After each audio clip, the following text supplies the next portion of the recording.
All right. Welcome, everybody. On behalf of the ASLA NCC chapter, I want to thank you for joining the first lecture of 2022, Lunch with Leaders, Industry Icons.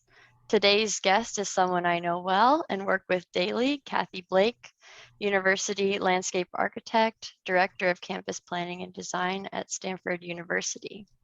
My name is Krista Van Hove, and I'm a campus planner at Stanford and past president of the chapter. I would like to introduce you to one of our new executive committee members and co-chair for the conference Field Sessions Committee, Anson Wong from GLS Landscape Architecture. A few announcements before we get started today.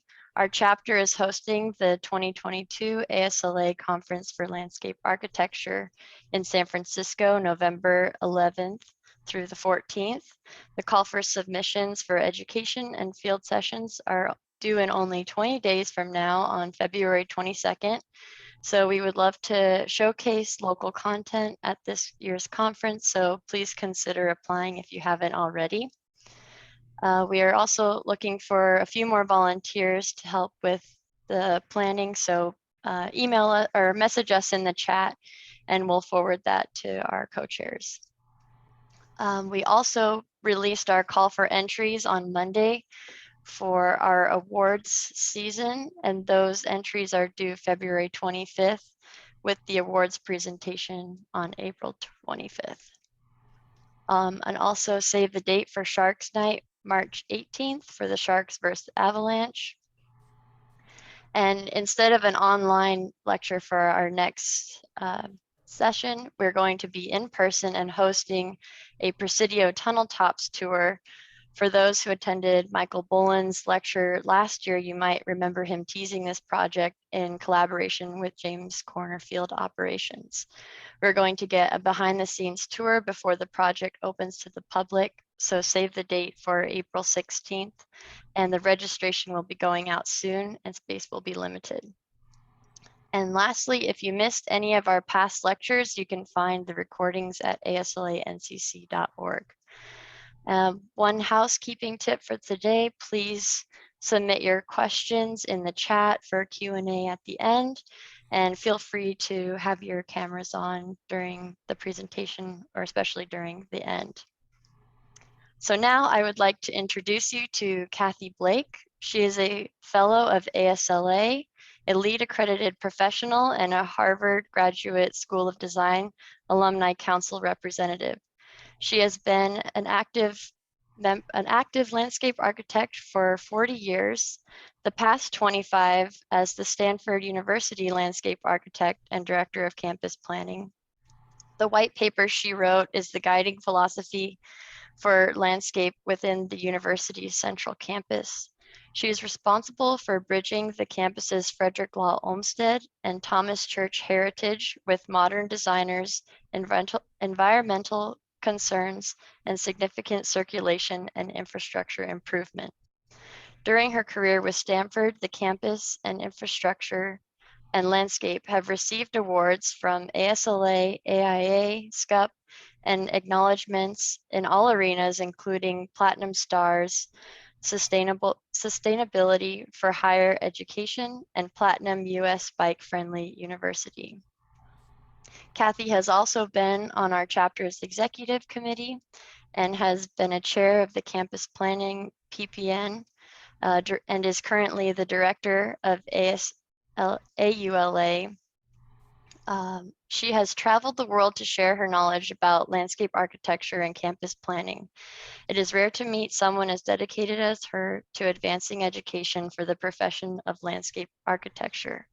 I'm grateful to have you here today to help us celebrate the history and 200th birthday of Frederick Law Olmsted. Welcome, Cathy. Okay, thank you, Krista, and thank you everybody for attending. It'll take me a second to get the right screen and get up here to share with you, so hold on. Let's see, share screen.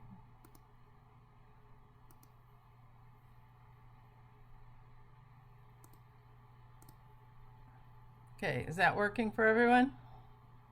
Yes? Looks good. All right, so Yeah, thank you for having me. And I do want to say that in honor of the 200th birthday of Olmsted, there have been a number of activities this year. And this is one presentation. We gave a similar one with Lori Olin and with Mark Huff from Duke last year in Washington, D.C. And so there are a number of activities. I encourage you to look at the NAOP, National Association of Olmsted Parks website, because there's events going on all year long to look at Olmsted's influence on our landscape. And I just want to say that I work at Stanford. I would like you to know that there are 6 full-time landscape architects or landscape architects to be on staff. 4 of them are in my group, and 1 is the head of the grounds department who's on the call today, and a new member is a project manager for our construction projects. So as a group, we're quite a force, and it takes a group to carry on landscape architecture in an institutional setting. So with that, I'll start on the presentation. Stanford was founded in 1885 by railroad magnate Leland Stanford and his wife Jane. It was in memory of their only son, Jr., who died of typhoid fever at the age of 15 while traveling in Italy. The Stanfords were devastated and decided to use their wealth to educate California's working children. At that point, it was children of working families, no tuition. They traveled east to find out how to use university. They talked at Harvard, MIT, Cornell, and others, and they asked who should they hire to do this university.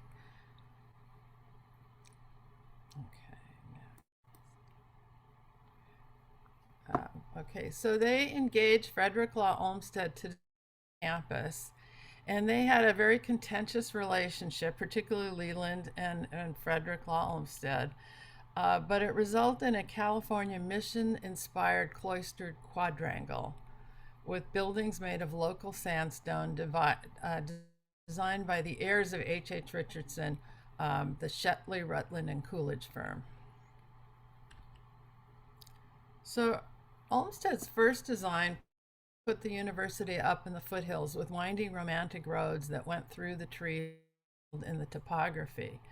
Stanford dismissed this idea just out of hand. He was building a monument to his son. He wanted it visible, believed in practicality, and wanted it in the flats on his farmland. And Olmsted wrote, "There is not any word half big enough for his ideas of what is to be." Of course, the university did end up in the flats where no natural barriers would limit its expansion.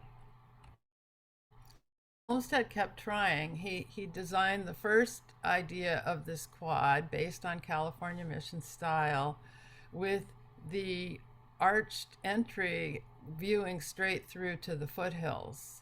And he put the church on the side, not as a fundamental part of the university. Again, Leland completely disagreed, and ultimately the church ended up dead center on the axes as you enter the quad.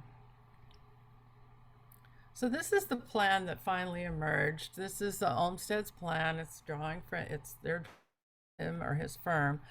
And you can see the campus is a smaller area that's tucked between an arboretum, or he called it the woods, and the larger foothills with a connection through. And you can see the nature of the plan is sitting right there in the thing. Now, an interesting little side story is this was the town of Mayfield. And Mayfield Leland bought the farmland long before he started the university, but Mayfield was a little town, but it had about 8 or 9 bars. So he went and asked them if they would stop serving alcohol, and they said no. And he did students who were living on campus getting drunk all the time, and so he completely turned his back on the town. And so Palm Drive that you see at the bottom of the page goes north to the train station. Of course, he owned the railroad, so this was a commuter campus from the get-go with transit built in, but you went right from the train to the campus, and no roads or connections led to the town of Mayfield. So the desire to use, so Olmsted, again, talked a lot about genius of place, and he liked to use the landscape to meet human needs. This was part of his parks movement, also to build on the character of what was already there. And he said he generally felt that what separated his art from that of Gardner was what he termed the elegance of design, the creation of a composition which all parts were subordinated to us. Today, the term we often use when we're trying to explain what our design kind of philosophy is a casual elegance. We really tried to avoid a lot of real formal landscape, and you'll see a lot of bark mulch and a lot of tree groves as opposed to tree rows. And it has worked from the beginning. That's been the character of the campus. But Olmsted had a lot of other principles, and I've listed them on the side. I'm not going to read them all, but I recently, about 2 weeks ago, listened to a presentation on Olmsted Parks, and the presenter talked about fundamental things that were part of Olmsted's design philosophy, and I highlighted those in yellow. Natural beauty as opposed to decoration, usable spaces for people to enjoy, a strong circulation framework. If you know Central Park, the separation of carts and pedestrian paths, he always thought about circulation. And here I have connecting the foothills and the Arboretum. His was connecting green to green. Belts in Boston and some of the places, the Emerald Necklace, his whole idea was not to create a single place, but to connect the green and to have a network place. So the basic pieces of the campus plan are Palm Drive going due north to the train station, the Oval, which was an arrival, the quad connected by a grid of circulation paths, and then a series of quadrangles that could grow eventually in an east-west direction. The connection of the green to the green, and then finally residential neighborhoods that are integrated immediately, student residences with the campus as a whole. So that's the basic elements of the Olmsted plan. The campus was opened in 1891. You can see this is posters from the time. It's a picture of what it looked like. You see the large arch of note and the baby palm trees. Okay, that was the beginnings of the campus. And, you know, in the mission style, landscape was not decorative, it was working space. The missions formed a cloister around places where you fixed your wagon wheel and where you were safe from the outside elements or from invaders or from Indians at that point, or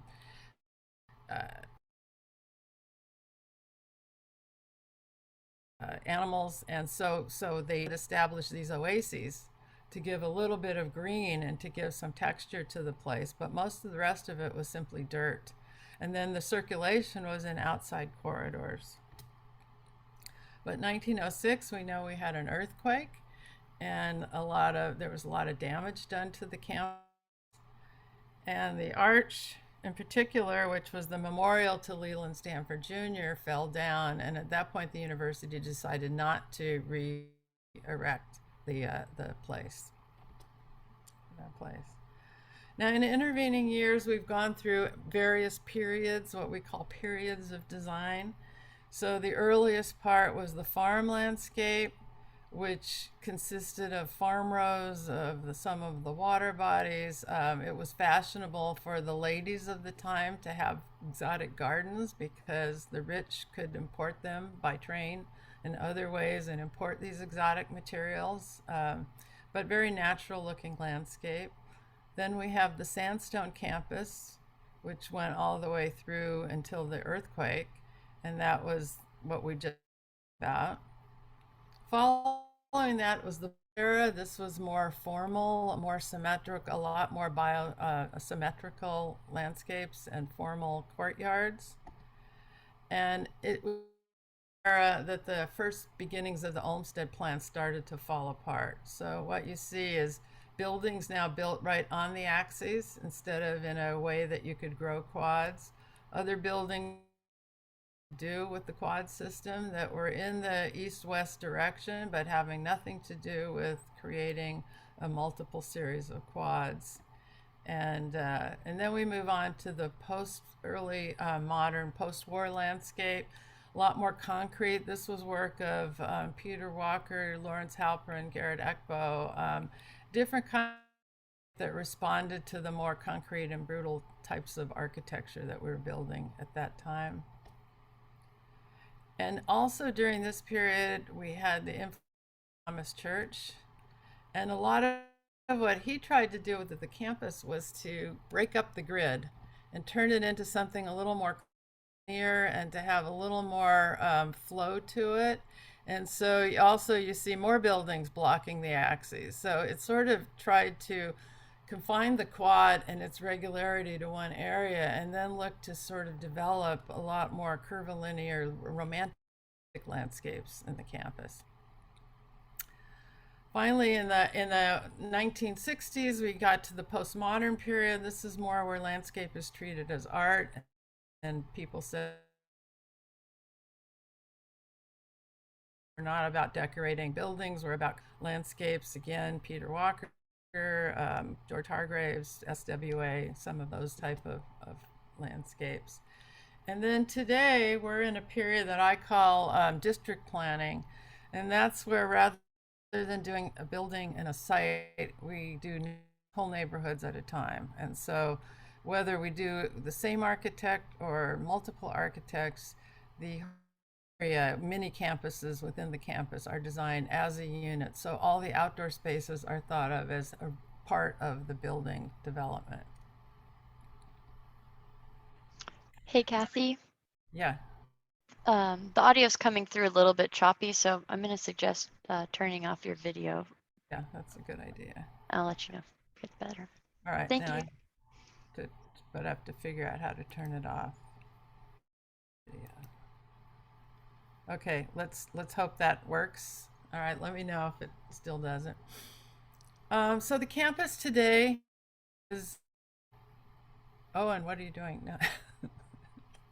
The campus today is.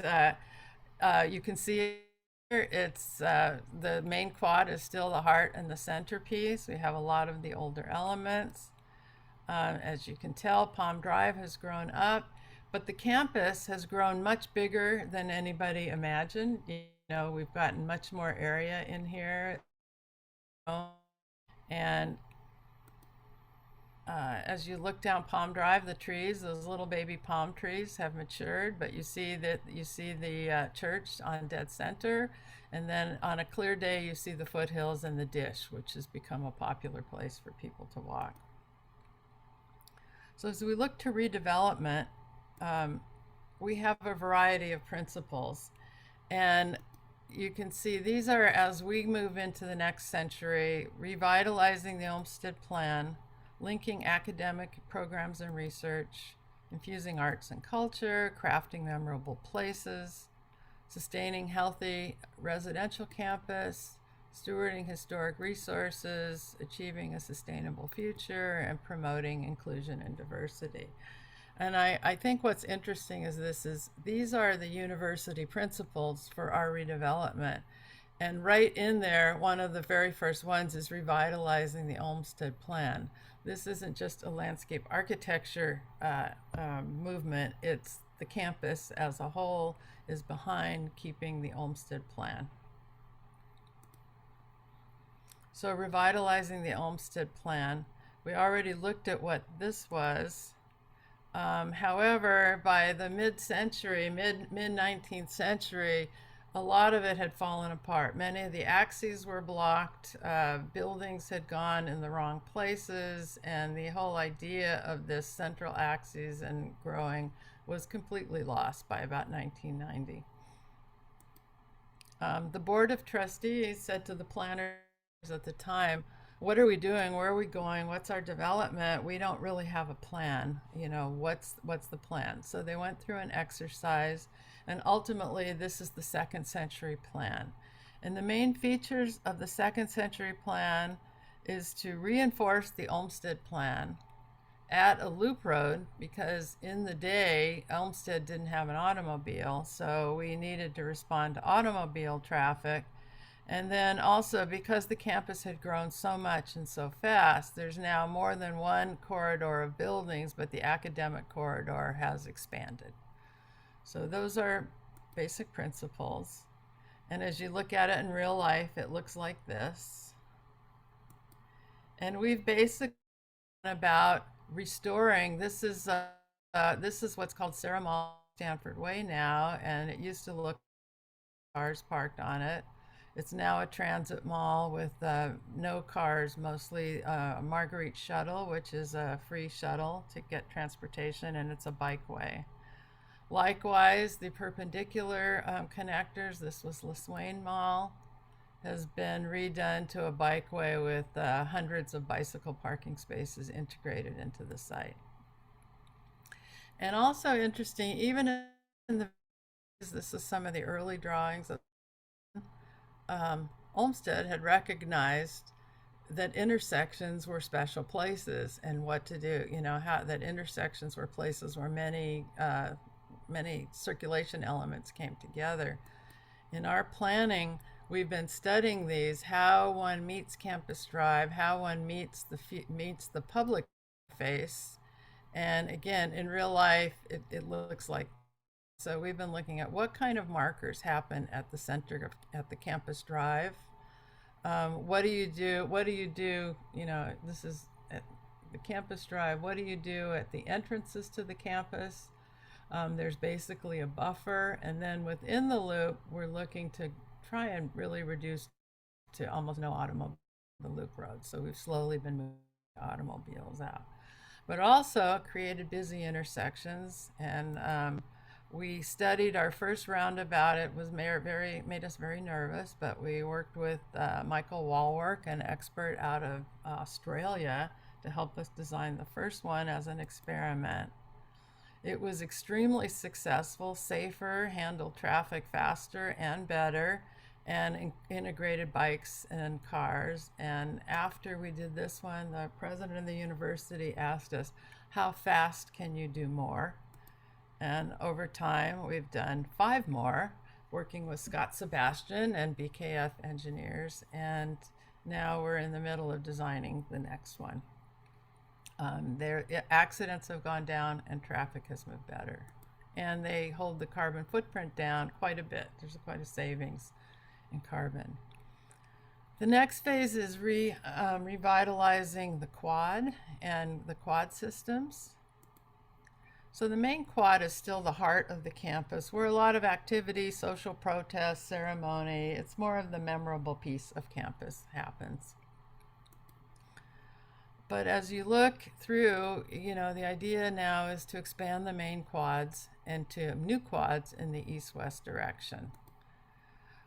We have a variety of architectural styles, and the principle basically is that there's a certain color palette endemic to Stanford, a certain scale, the outdoor circulation, but windows, climate appropriate, but not design is not prescribed. So we hope each building fits within the campus kind of DNA, but is contemporary and of its time period. So you see architectural styles, and the further away you get from the main quad, the more flexibility there is on the building.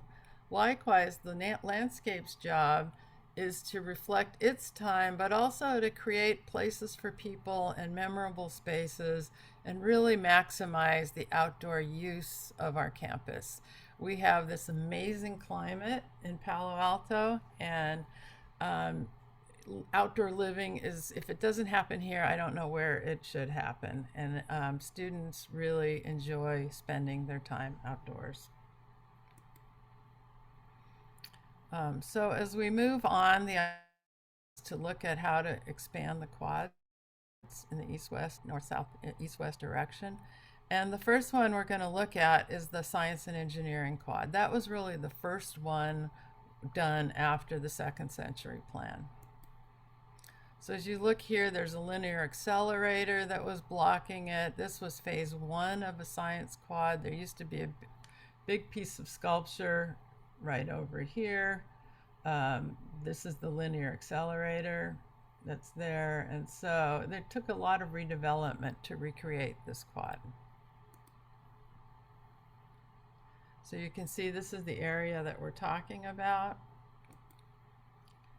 And this is the future of, or this is the actual built building. It was built in 3 phases. And what's interesting here is it went from 125,000 square feet to 620,000 square feet of building. There's a lot of program from different departments, but the trustees didn't want these buildings to get too tall to dwarf the main quad. So there's a full level underground here that's served with skylights under all the buildings. And by the time we got to the last building, which was the Sri Ram Center, there's a double basement in there. And then there are lowered courtyards in the plan here and here to bring lights to these lower levels. And all the buildings, all 4 buildings are connected by this lower level walkway. And then as you look at the landscape of the quad, the idea was that this was a Hargraves landscape, was to kind of play on the idea of the main quad circles, but to create circles you could actually enter into, and circles that provided a variety of plantings. So they are oases, but in a more contemporary term. Then this last year during COVID, we added a new art piece, which is about inclusion, science, mystery. It sort of combines all of the elements that this particular quad is about. And it consisted of all these stones from all different parts of the world, the Alicia Kawadi piece. And the department also located with some offices in here have written a book. They say each stone is like a book. It tells a story. So it's part of their teaching now at this point. And so you can see here are some of the pieces of the stone. And when she did this art piece, she built a little scale model and then rolled marbles out until she liked how all the marbles landed. And that's where they are here. But we also have landscape as art. So this is a lowered courtyard that was based on the IBM punch card notion. And here's a tree that was at the original grade of the quad before it was regraded. And just sitting around the tree is another piece of art in our view. The science and engineering quad is designed to be work on an intimate scale, but also to host very large events, which any campus space needs. And then as you look, this was the first of the quads. It became more common. We've built many. We're working on the sciences quad, the School of Medicine, you'll see later, and I'm going to touch on the School of Business.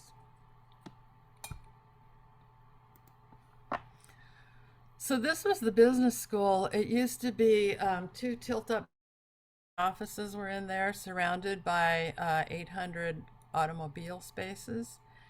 And they were told, okay, you can build your school here. They were adamant that they wanted to build it all at one time and as a unit, as a coherent element, but you have to replace the parking. So here's the resulting scheme. And this was started with Bolin, Zawinski, Jackson, and Peter Walker and Partners, and then ended up with Bora Architects and Peter Walker and Partners. But all the spaces were planned as a part of the school with programs for how many people they needed and what size tents they needed in the future. Everything, the spaces were just as important as the buildings when they were designed as a whole like this. And then this red line, under the red line is the parking garage, which is the 800 cars, 4 levels of parking. So what used to be all surface parking, and this is another way that we're really basically restoring the campus, is by getting rid of not only the car, but all the parking spaces that occupied the surface. So as you look at that, here's the entrance to the School of Business parking garage, and then this is a field. And what it enables us to do is either really have building functions that aren't surrounded by cars, but also it makes the recreation and the park elements more permanent because they're not subject to redevelopment once they're on top of a large garage space. On the other side of campus, we have another garage that we built, and the garage is under this space, under the red. But you can see that the idea is to program it. It's a park. It has soccer, it has a play field. You know, the whole idea is to develop it as a usable land use. And there's a photograph of the park. It's only been built about 2 years now. And we unbuild buildings. So this was a building that was seismically just not repairable. And it was located right on top of a cross axis, a major cross axis of the Olmsted plan. So ultimately it was decided to take the building down.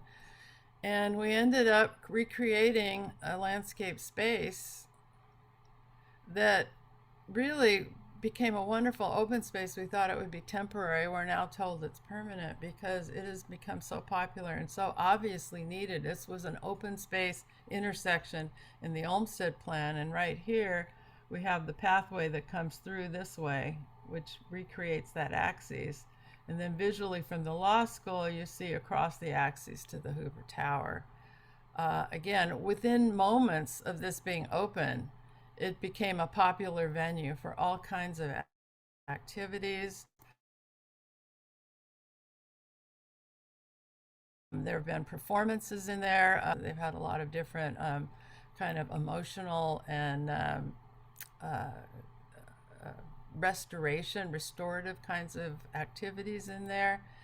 And then it's also become iconic for photographs and for group photos and group events. So this is, again, only a few years old, but has already become one of the hearts of campus.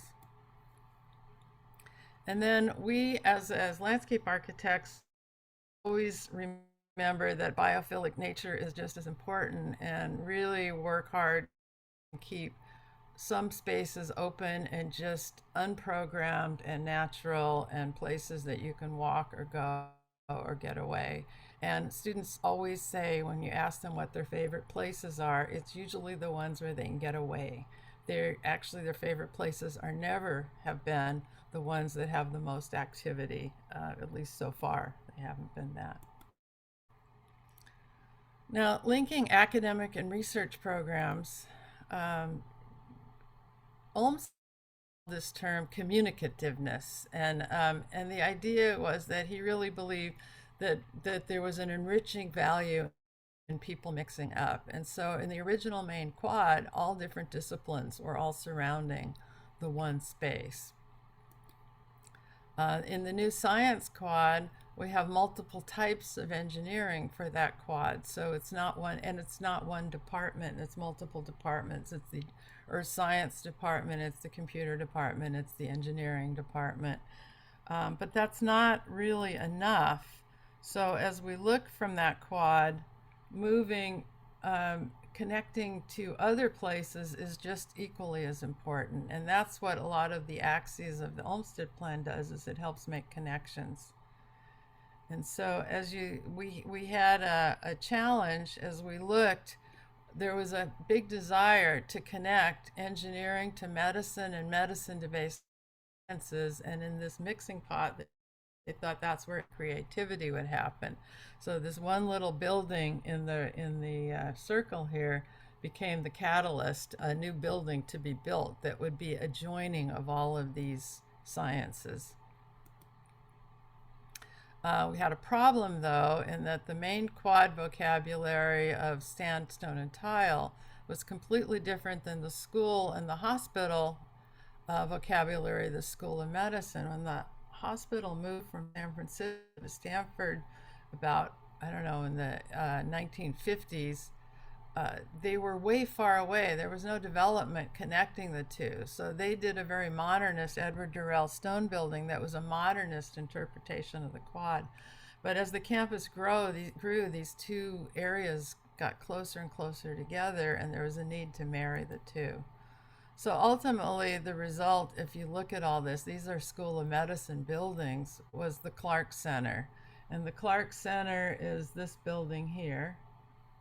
And you can see it has a modernist outside, but it also adds the red of the sandstone in a metal roof. This is a building by Norman Foster with Peter Walker and Partners, but that was meant to be the mixing ground between all of these, between the campus and the School of Medicine. And so as you can see that, and then as you enter it, though, it's a very dynamic building. And the idea, it has restaurants in there, it has activity, you can see all the science on display, and the circulation through the building was designed so that you were encouraged to walk through the building and not around the building. Now, as you look back at it, the building on the School of Medicine side fronted the worst parking lot on campus. It was not only just horrendously large with no planting, it also had substandard aisles, substandard spaces. They were like 8 feet wide, and it had about 80 delivery trucks a day going there. So we worked with Tom Leader's office to what we call active elements for the School of Medicine. And that evolved into this, where we have now all of the cars are gone. There's a major travel way, and underneath this passageway is a tunnel that serves the hospital. So all the service is done in a tunnel with a loading dock that's below grade. And then the planters, these planters here, is this whole series of planters that are engraved and you can see them all along, tell the history of the School of Medicine and the history of medicine as you travel down them. When you look back through the building now, the next idea is connect to the next quad, and how do you make that connection? So looking through, you can see the basic sciences area. It really isn't very organized either. It's just a bunch of buildings. And we've developed a master plan for that area. And you can see that the connection will go through this Bass Biology building. And right now, we've completed the construction of 3 of the elements of this future quad. And we're working on this one right here, which we're calling the bridge building. That's the newest one being done. This side is not completed yet. So as you walk from the Clark Center here, you're walking down this way.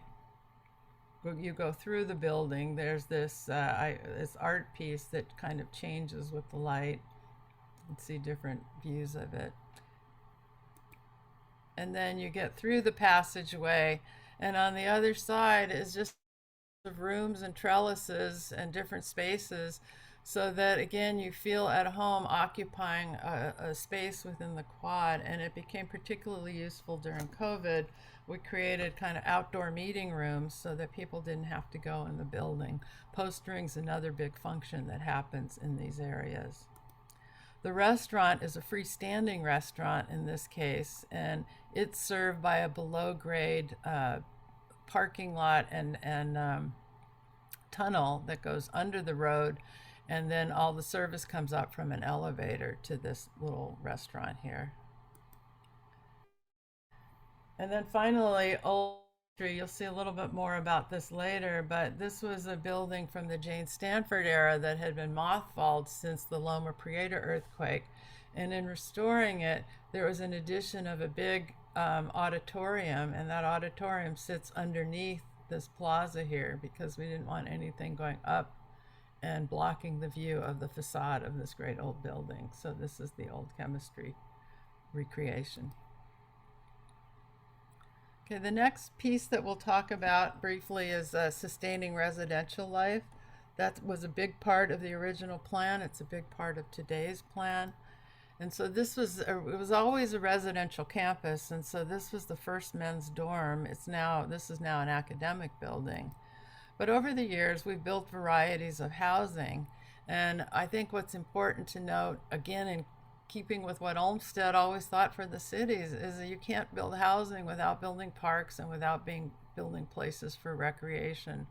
So we keep trying to keep up with it. Actually, putting the garages underground has helped protect some of this park space, but we've also started adding more modern features like the outdoor gyms. Food is a big thing, outdoor growing, and this was a little pop-up space we did with just paint on asphalt for a dorm that had no outdoor space.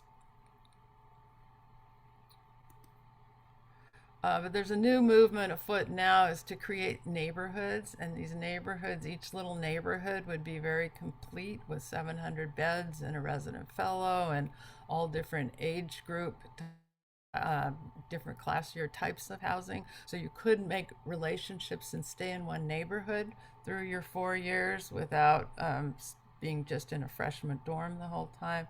And the idea is that these neighborhoods pile up and then they create regions.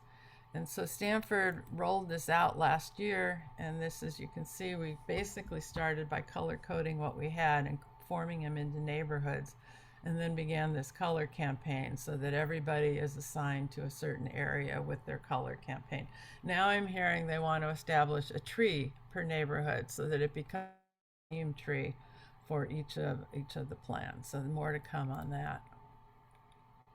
In graduate housing, it's a little bit different. We only had 40% of our students housed on campus. We house 100% of undergrads, but 40% of graduates in the most expensive place in the United States. And so our graduate students couldn't afford to live out in the community. So now we're up to about 70% with these new developments. And this is one at the School of Business. It's right across from the School of Business.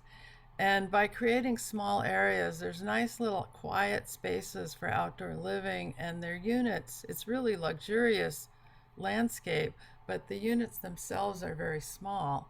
And that works because across the street is the business school that's pretty lively. It has a lot of vitality, it has 2 restaurants and places to go, so the students can go home for quiet and walk right across the street to have a more active kind of engagement with their community. In Escondido Village, which has been a family neighborhood and area for the majority of students, we did a redevelopment project to add a bunch of beds in here, and that's what helped us get to 70. So as you look, you could see our typical was low-rise buildings, and the idea was to replace 411 beds with 2,400 beds. And there's the plan. This is now constructed. It went over a couple years. And again, within the Escondido Village is a town center that has been some eating places. It has classrooms. It has like yoga classes and workshop areas. And so the idea was to create this housing, but also create a new center of like a town center for the village. Stewarding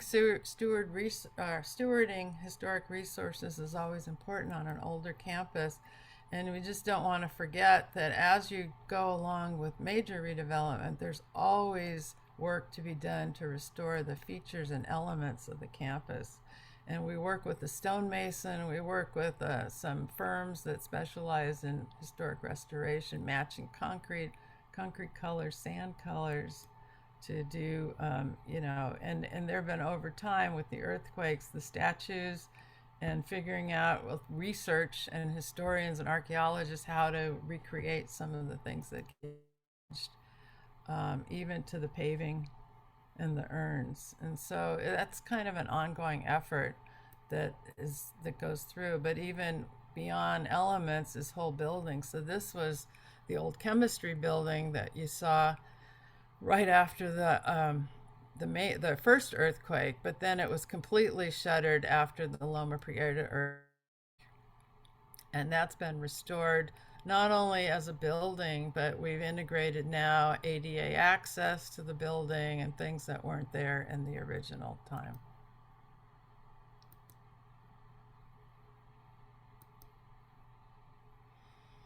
Okay, and then I threw in this one too. This was an old gym. This was called the old gym, and it was renovated to become a theater. It has an interior courtyard. This was the only building on campus done by the Olmsted brothers. So the original plan was Frederick Law Olmsted, and then the gym was the one building that the Olmsted brothers, the later heirs of the firm, did on our campus. And then envisioning a sustainable future. This was always a fundamental part of Olmsted's work. He always believed in doing climate appropriate design and working with what you had. The oases were discrete areas. And so a few years back, our president said sustainability is a core value of the university.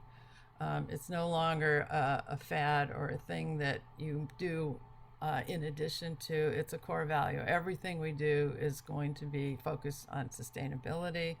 And so that includes research academics, it includes campaigns, we hired full-time positions. And our campus is one of only 2 or 3 that have achieved platinum stars. And platinum is based on not only what you construct, but what you teach, what your research is, what your purchasing power is, and how you basically run the lives of the campus. This is a constant effort. It's always, and no matter what we're doing, it's always at the forefront these days of what we're working on. So we do have a sustainable development plan that shows where our future development could go, why we're not building out into the foothills and extending our footprint.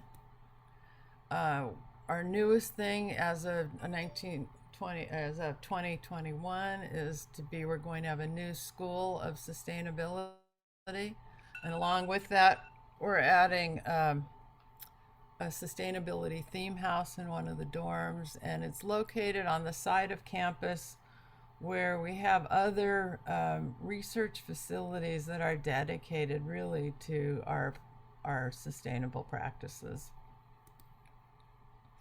So we have the automotive innovations facility that looks looking at solar cars, carbon-free cars, at research of automated cars, state-of-the-art research in transportation. The farm has done a lot of work now. This is a newer farm, but it looks at sustainable practices, low watering practices, things they might export to other countries who are having trouble with climate and agriculture. The students do a lot of experimenting, but it also ended up becoming a place that we've learned a really important part of the emotional support of the campus. And there are a number of classes that happen out here, classes that look at the relationship of people to the land, history of slavery, all different topics. And then this is the central energy plant, which we built and moved off of our cogeneration plant to a thing called hot water exchange. It was the game changer in our sustainability. We reduced our greenhouse gas 72%, our water use 18%, and renewables, we're looking to be renewable with our solar farm by this year, 100% renewable.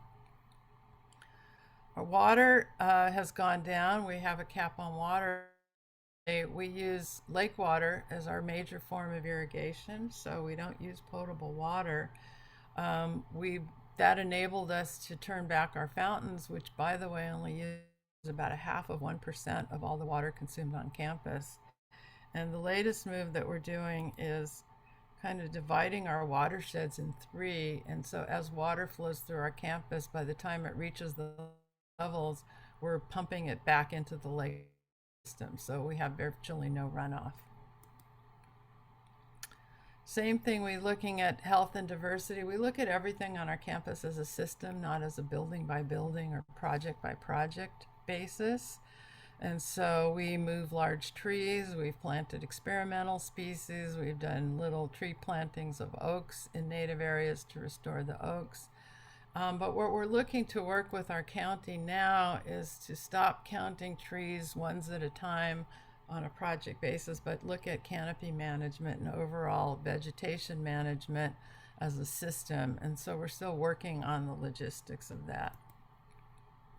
Transportation, we're trying to be a true multimodal campus. We basically have removed almost all cars from the central campus, encouraging any other means to get to and from campus. But be careful what you ask for. We have thousands of bicycles.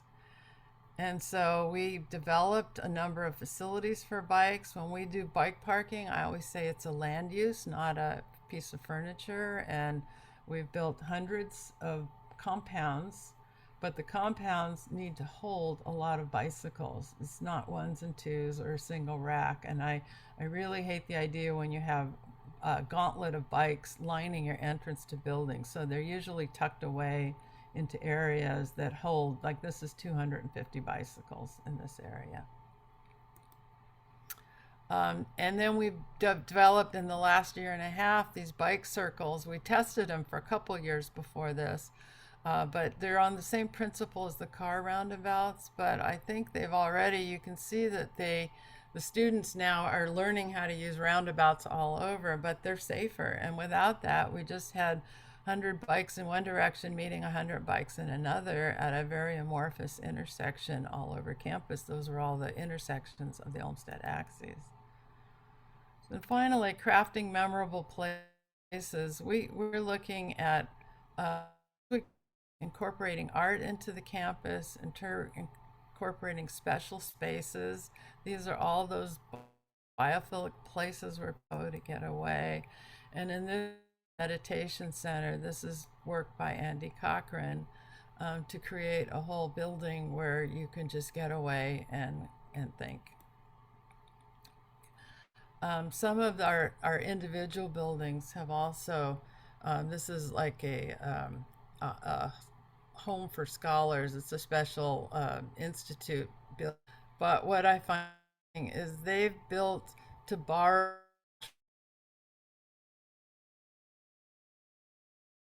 landscape next door. So the real landscape that they're having hated, but is overlooking, this is overlooking the Lake Lagunita restoration area. And this is a building, a brand new medical building that's just borrowing from the Arboretum. The Arboretum just pokes right into the site. Frost Amphitheater is one, just I wanted to bring it up. It's an old, from the 30s, an amphitheater. This is Linda Jewell. Oh, you can't, this is, in this picture, Linda Jewell walking, doing her book on amphitheaters. And the problem was that students couldn't afford to hold events here because there were no facilities or improvements. You had to bring everything in. We finally, eventually, started to put a stage in there. And now this is host to events all year long, and it's become a really popular venue. It's programmed. And so finally, there's an article that was written a couple years ago by Daniel Arnold, and he said, in truth, Olmsted and Stanford likely balanced each other. Olmsted, obsessed as he was with created naturalism, and Stanford with his self-aggrandizing eyesore. So I like this quote at the end. Beyond aesthetic harmony, the complicated fault lines of Stanford as a university, the conjunction of art and industry, philosophy and technology are built right into its bones. And I wonder, you know, these are plans that Olmsted did after I learned in the conference in October. But so this is 1895, Washington University. You see the oval and the formal axes and layout of buildings. And here, this is John Hopkins in 1915. Again, you see the oval arrival, the kind of formal creation of buildings, and then a second quad. And so you wonder if Olmsted's work with Stanford didn't influence later work of him and the firm. And even at that, by the time the opening of the university happened, Olmsted and Leland had a falling out, and Olmsted had been fired. However, I did hear that he sent a telegram congratulating Leland, and after the Loma Prieta earthquake, Jane reached out to the Olmsteds to find out recommendations of what they should do, and the response was, stick to the plan. And then finally, in the 21st century, our last president John Hennessy emphasized that a full appreciation of Olmsted requires remembering to view his work as that of a landscape architect. The whole campus is the art, the interplay of buildings and arcades and courtyards. The forests, the vistas to the foothills, the sightlines connecting the quads. One shouldn't, Hennessy says, neglect or violate that plan without careful thought. Again, what's remarkable here is that here is a university president talking about landscape architecture. That just normally doesn't happen. And so with that, I thank you. And if we have time, I think we have a minute for questions. Sorry. Thank you so much, Cathy. It's really, really interesting and amazing to see how the campus has been evolving based on the second century plan. We do have a question in the chat that I see that's from Colette. That is on how was land where Stanford is now used before Stanford was built? Have Stanford planners and landscape architects worked with local Native American people to incorporate features that honors the Native American history and incorporate their ideas? So is that one question? That sounds Yeah. like two questions. So originally, Leland bought the land and it was a farm. It was his stock farm.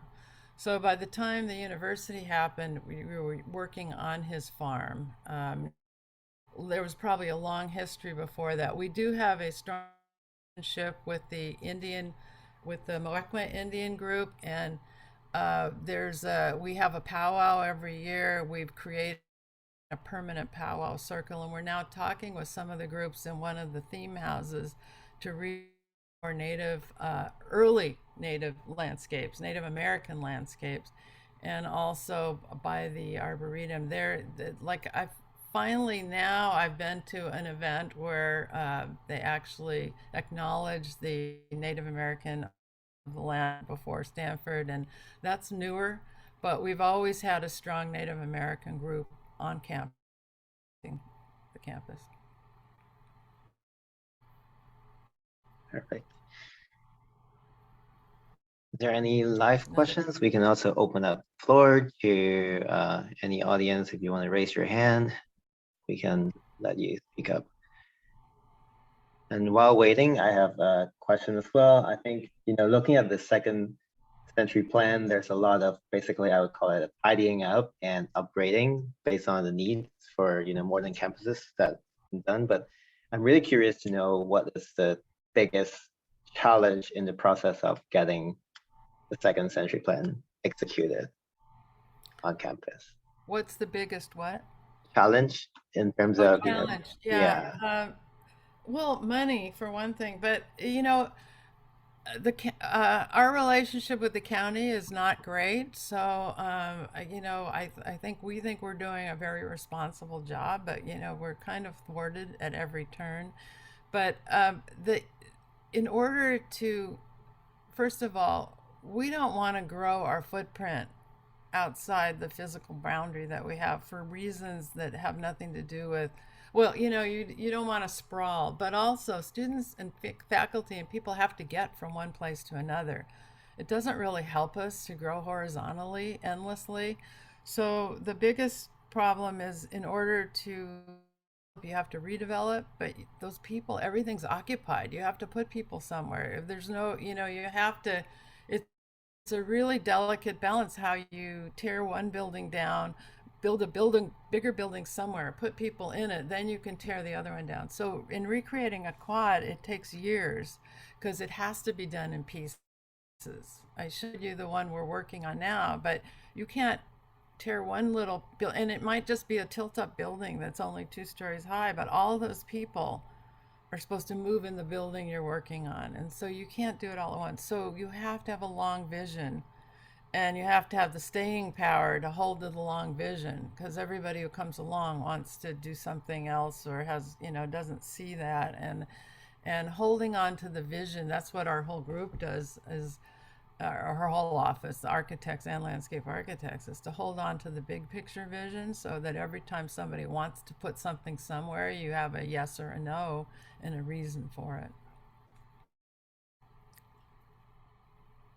It sounds very challenging to me. Any other questions from the floor?